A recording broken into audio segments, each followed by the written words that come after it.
हरकतें कर रहे हैं। गीदड़ भभकी वाले पाकिस्तानी बन गए गीदड़।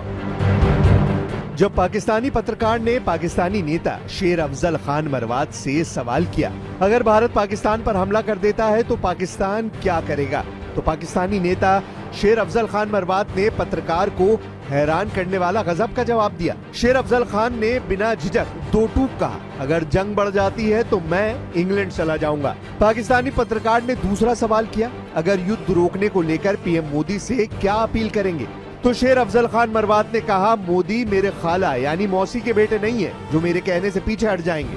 पाकिस्तानी नेता शेर अफजल खान मरवात के इस जवाब से मौके पर मौजूद लोग ठहाके मारकर हंसने लगे।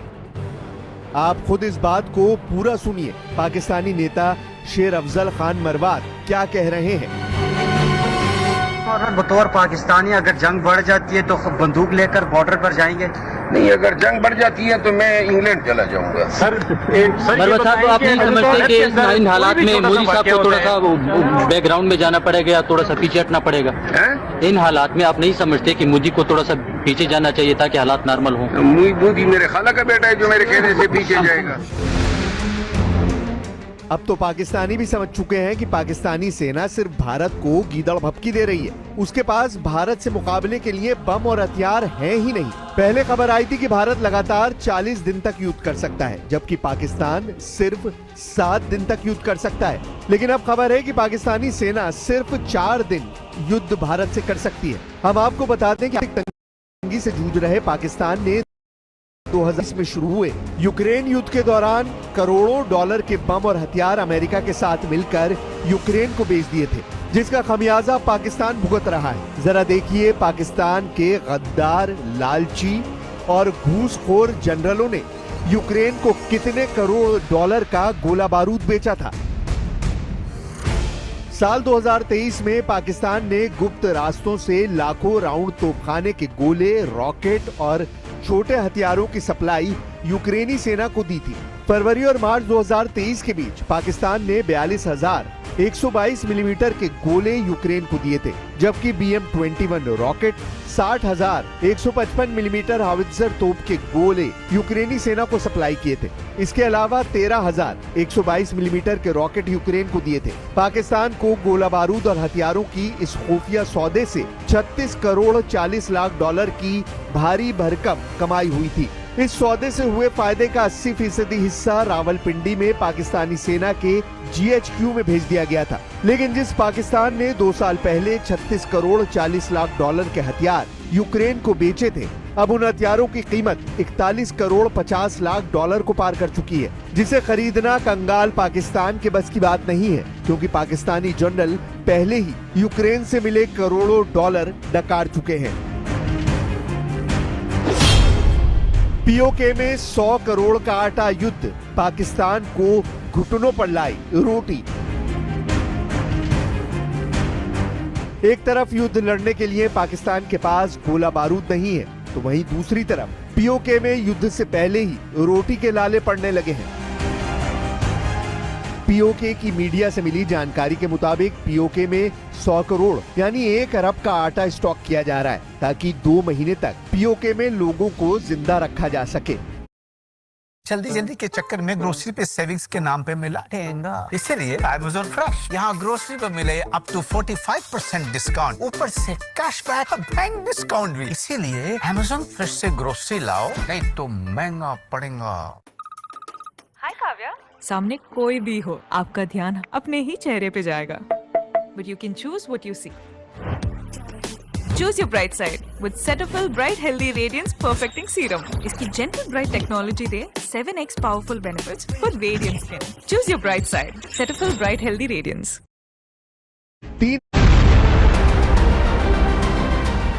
इस बीच चौतरफा घिरा पाकिस्तान LOC पर सीजफायर तोड़ने में जुटा है। पाकिस्तानी सेना ने कुपवाड़ा, बारामूला, पुंछ, राजौरी, मेंढर, नौशेरा, सुंदरबनी और अखनूर इलाकों में फायरिंग की है।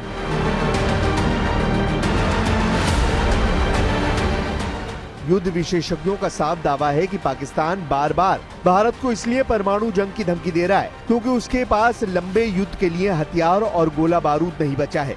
यही वजह है कि पाकिस्तान पूरी दुनिया में दौड़ लगा रहा है ताकि भारत को हमला करने से रोका जा सके। लेकिन भारत जिस संयम के साथ सटीक और घातक बदला पहलगाम का लेने जा रहा है, उसे रोक पाना अब पाकिस्तान के बस की बात नहीं है।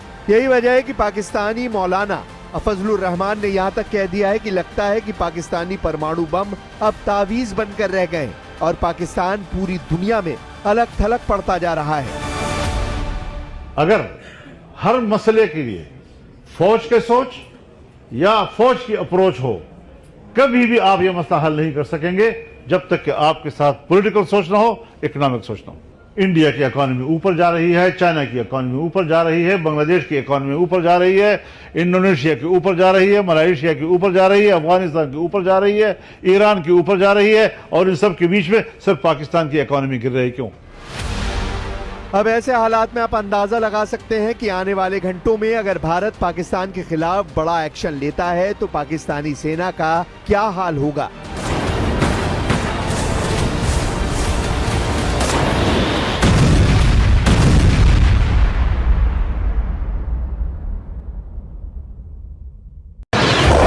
ऑपरेशन सिंदूर के तहत जिन 9 ठिकानों को टारगेट किया गया, उनका नक्शा आपको चौंका देगा। बहावलपुर इंटरनेशनल बॉर्डर से लगभग 100 किलोमीटर दूर, जैश का मुख्यालय मुरीद के सांबा से 30 किलोमीटर दूर, लश्कर का गढ़ गुलपुर एलओसी पुंछ राजौरी से 35 किलोमीटर दूर, सवाई पीओजे के तंगधार सेक्टर के अंदर 30 किलोमीटर दूर लश्कर का कैंप, बिलाल जैश का लॉन्च पैड, कोटली राजौरी के सामने नियंत्रण रेखा से 15 किलोमीटर दूर लश्कर का कैंप, बरनाला कैंप राजौरी के सामने नियंत्रण रेखा से 10 किलोमीटर दूर, सरजाल कैंप सांबा कठुआ के सामने इंटरनेशनल बॉर्डर से लगभग 8 किलोमीटर दूर, महमूना कैंप सियालकोट के पास अंतरराष्ट्रीय सीमा से 15 किलोमीटर दूर। यानी ऑपरेशन सिंदूर में बहुत बड़ी आतंकी मशीनरी को तबाह कर दिया गया।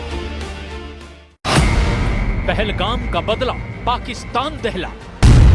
मंगलवार की रात जो कयामत पाकिस्तान के ऊपर बरसी, उसका असर पाकिस्तान में साफ देखा जा सकता है।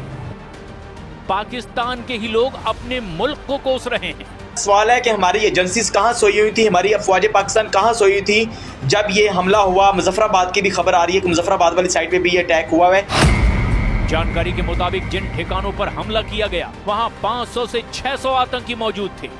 इन्हीं ठिकानों में एक था बहावलपुर, वो जगह जहां मरकज सुभान अल्लाह को टारगेट किया गया। 2015 से ही यहां जैश की जहरीली जड़ें जमी हैं। पुलवामा हमले के तार यहीं से जुड़े हैं। यहां मौलाना मसूद अजहर के ठिकानों को टारगेट किया गया।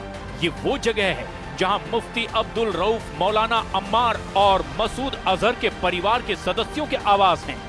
यानी इस स्ट्राइक के जरिए आतंक के आकाओं को करारा जवाब दिया गया।